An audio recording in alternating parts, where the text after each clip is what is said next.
Doctor, why do I brush my teeth 5 times a day, yet I'm still having a tooth decay and gum bleeding? Did you know that brushing too hard can actually damage our teeth and gum over time? Just about everyone knows they should brush, but did you know why and how to do it in a proper way? In today's video, I'm going to share with you how to brush your teeth in the right way, with the right tool, and at the right timing.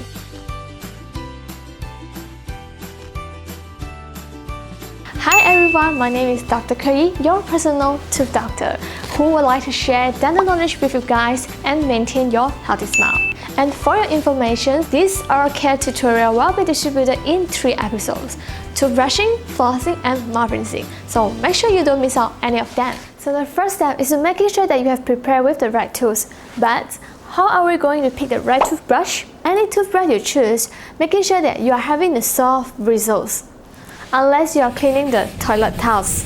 We dentists usually do not recommend the hard bristles, because hard bristles tend to cause your gum pull away from the teeth and causing the root surface to be exposed and lead to tooth sensitivity. Secondly, select the correct head size of your toothbrush, ideally a small one, so that your toothbrush can comfortably reach to your backmost molar teeth. Lastly, remember that you should replace your toothbrush as soon as the bristles start to show the wear or fray pattern, or usually every 3 months, whichever comes first, because a worn toothbrush does not have to do a good job of cleaning your teeth. The second weapon will be our toothpaste, but which one suits me the most?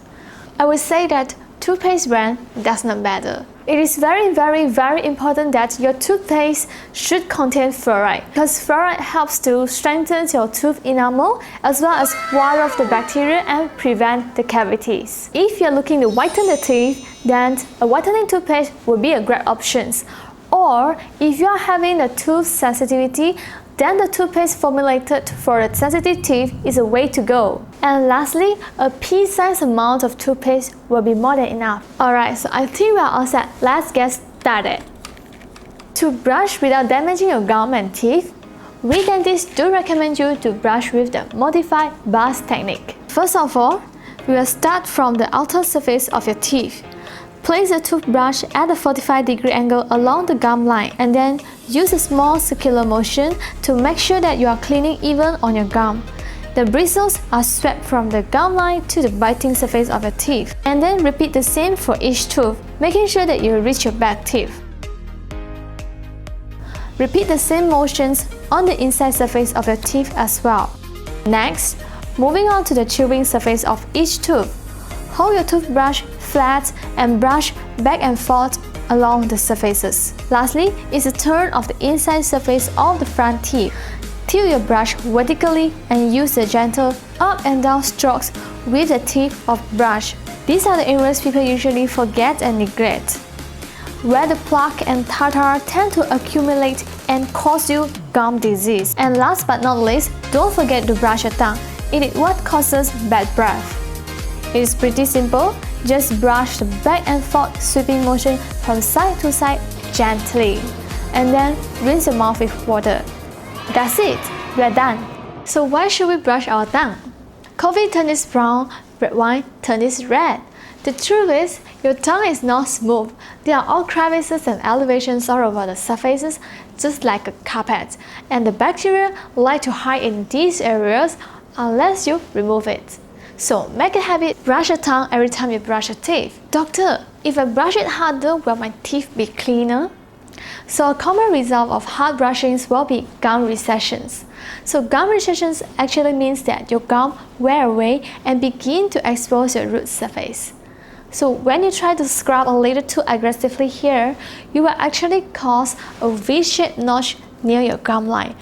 And this is what we call abfractions. Abfractions will lead to tooth sensitivity, foot stuck, tooth decay, and eventually tooth loss. And these are all not reversible, but preventable.